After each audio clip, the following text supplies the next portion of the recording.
Thanks for joining us. I'm Marlin Bohling with you as the markets are open and had a bit of a surprise open on the grain side of things this morning. And here to talk about it, we turn to our in-house guest, Mr. Chris Swift. How are you? Doing great, Marlin. Good morning. Chris, of course, is with Swift Trading Incorporated. So let's take a look at this open here this morning. Yes. I'm very intrigued by this. Yes. We were lower in the grain markets overnight in the Globex trade, and now if we pull up our corn market, let's take a look, because when it opened up, we were actually a little firmer. Right now, September corn still 2.5 higher at 343 3/4, and we have December now 2.5 higher at 357 1/4. That's a full nickel now off of its overnight high. That's interesting. Looking at the soybean trade this morning. On our nearby August contract, check this out, Chris, 11.5 higher at 830 1/4 after posting a low last night of 810 1/2. Well, that's a 20-cent swing already. We have November soybeans now 12 1/4 higher at 846 1/2. I want to stop here on the corn and soybeans.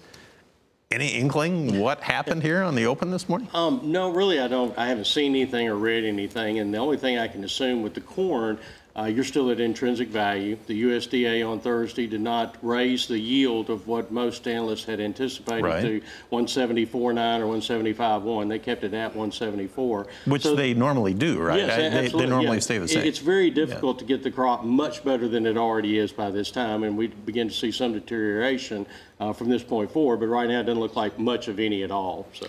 Yeah. All right. Let's take a look here at our wheat trade, and let's take a look at some Chicago wheat futures here for just a moment. Right now on the September contract, we are trading a penny lower at 4.96, so that is a good 6 cents off our earlier low this morning.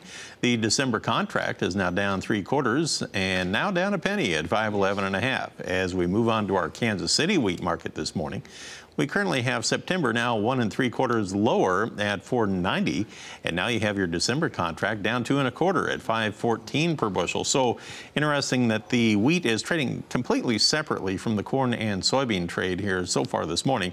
If you look at the Minneapolis market on the wheat, we have September down 1 3/4 at 5.30. Cotton market, I want to take a quick look at that as well. December, still 22 points higher. It's still above 88 cents at 88.06. Any reason why the wheat market would be weaker this morning? Maybe some rain overseas? Not that I know of. I think more than anything, harvest is pretty much wrapped up on all the wheat. I've seen a lot of soybeans planted in behind the wheats now that have started to come up. So I think with the harvest pressure pretty much done, there's just not a lot for it to do. So I think it's just softer than the rest of the market. So it's not a big decline. It's just no. It's just some kind of sideways trading, really. Like a lack of enthusiasm. Exactly. All right. Okay. Let's come back in just a moment, and we'll take a look at what's going on in our livestock trade with Chris Swift when we come back after this. And we're back with you with our very special guest, Chris Swift of Swift Trading Incorporated here in Nashville. So, Chris, if you don't mind, I want to take a look also at the dollar value. Sure. And also the energy market. Okay. So we had a big move overnight. People may not be aware of that, a big move in crude oil. So let's go ahead and take a look here. On the dollar index first, and it was weaker in the beginning, and it seems like it's even sliding below where it was about a half an hour ago. September futures on the dollar index now quoted at 94.170. That is down 330 points, Chris, from where we had settled before. Now let's look at this crude oil market. Now what I'm talking about is West Texas Intermediate crude.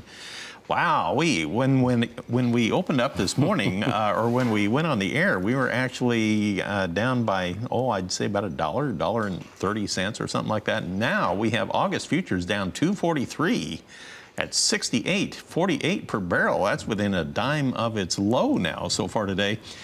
You know, last week, Chris, we were talking about crude oil well over $70, and it came down and kind of tested it, but it didn't even really get very close to it. And now it's just like it just dropped like a rock right through it. Came right back through it. Yeah. Is this all because of new supplies coming on the market that weren't expected? I heard Libya was going to release one of them that I heard last week, part of it, but I'm not real sure. The crude oil market is very volatile. It has been. What I did notice a couple of weeks that the crude oil market set new contract highs when neither of the products did. Diesel fuel nor gasoline, neither one set new contract highs. So that deviation is probably now just coming back together again. The spread between the product and the crude market, they deviated pretty well. Now they're just coming back together again. So yeah, I just want to reassure everybody you won't see it at the pump for a while. It'll be a little bit. It won't be today, that's for sure. Okay, now the livestock trade. Okay. Let's take a look at futures, and I can't wait to hear what you have to say about this. On the live cattle board right now, we have the nearbys a little firmer, the deferreds steady to weaker. We have August live cattle up 47 at 105.02, and October now a dime higher at 107.48 on the feeder cattle trade. Here you have your nearby August contract now down 20 at 150.52. You know, they tend to make a habit of this, Chris, where they open one way and go the other an hour later. September feeders down 23 at 150.85. So they're down, but not by very much. The cash cattle trade last week, we're trying to get a good handle on that, and I know you're pretty well connected there. Yeah, spotty at 111 is kind of what I heard. Top? That's what I kind of rumored around was heard. But what was the volume like? It wasn't very much. They didn't clean up the show list. I think the packer probably has the inventory that he needs for just this week's kill. He is finishing up to replenish all of the 4th of July supplies that were depleted then. The feeder market has been one of the better markets. We've noticed that cash feeder prices via the index has been up about $4 or $5 over the last three weeks. So that's kind of helped keep the futures buoyed in the feeder cattle market. Lean hog trade, let's take a look there. And on the lean hog futures at the present time, on the big board in Chicago, we have the July going off the board today, and it's at 80.02 right now.